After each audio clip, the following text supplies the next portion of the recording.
I've gone to plenty of political rallies over the years, and there's usually a few yahoos or hecklers shouting things out or making a bit of trouble. Most of the time, you don't hear about them, you don't read about them, unless the candidate is forced to respond. But this week, as John McCain and Sarah Palin campaigned around the country, the crowds became the story. Some ugly things were said and yelled, and the media in their wisdom began questioning whether the Republican ticket mates were to blame. By week's end, that had become the dominant storyline. And we were going to show that to you, but we're having some technical difficulties. So joining us now to talk about the coverage of the campaign in New York, Lynn Sher, former correspondent for ABC's 2020 and author of the book Outside the Box, a memoir which is just out in paperback. Here in Washington, Candy Crowley, CNN's senior political correspondent, and Roger Simon, chief political columnist for Politico.com. Lynn Sher, as I said, I've gone to a lot of rallies where a lot of crazy things have been said. Why are the media this week pumping up this story about McCain's and Palin's crowds as if it is their fault if there's a bit of ugliness that breaks out?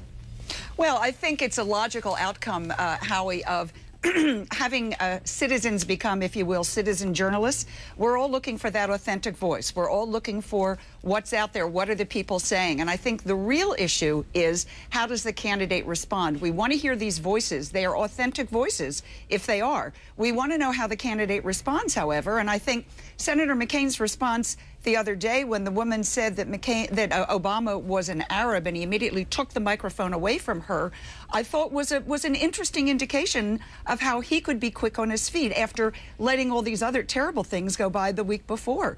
Just by the way, I happened to be listening to the Rush Limbaugh show. Somebody happened to get on the phone, turned out to be a Republican for Obama. Limbaugh was, for the first time, speechless. I think we see in these people how they respond, and that's what we're looking for. Roger Simon, I'm certainly not saying that what people say at these rallies, particularly if it's ugly stuff, shouldn't be covered. It's part of the story. But it seems that the press has kind of adopted this theme that McCain and Palin are stoking the anger. Well, it may be that McCain and Palin are stoking the anger. It seems to me that John McCain is riding a tiger, and he's trying not to fall off that tiger and get eaten by it. When your vice presidential running mate goes around the country saying Barack Obama is palling around with terrorists, and when you run ads that say, you know, he's a liar, he's not telling the truth about this unrepentant terrorist, and then you wonder why people in the crowd shout out terrorist when you mention the name Barack Obama, this anger is coming from somewhere. It is being ginned up by a campaign.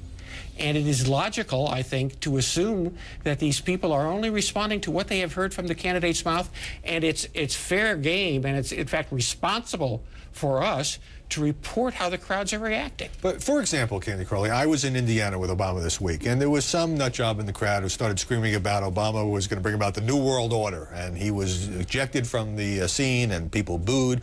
Well, hardly anybody reported that, because who cared? But it seems to me that in the case of McCain and Palin, we have decided that they are somehow responsible for this, and I just question whether that's fair. I think it needs some context. I think, first of all, we need to know that all throughout this campaign, from the primaries on, there were lies and smears about Barack Obama on the internet. There were people out there saying things about Barack Obama in Hillary Clinton's crowds. So, you know, it has been there all along. It's not something that just came up with John McCain.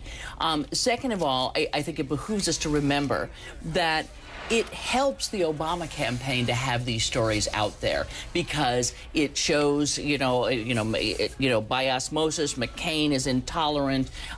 Is McCain, over the top here? This has nothing to do with that, because I agree here that there's some culpability, but it was also unclear to me, because I don't cover McCain, because all I saw was the one report at the beginning about somebody in the crowd yelling terrorist, and the author said it was unclear whether he was talking about Ayers or Obama. Now, we saw the questions at John McCain's town hall meetings, but he answered those in the way that Lynn was talking about. So I'm unclear how big this is. All right. Did this ever happen to you, where the crowd turned on you? Oh, sure.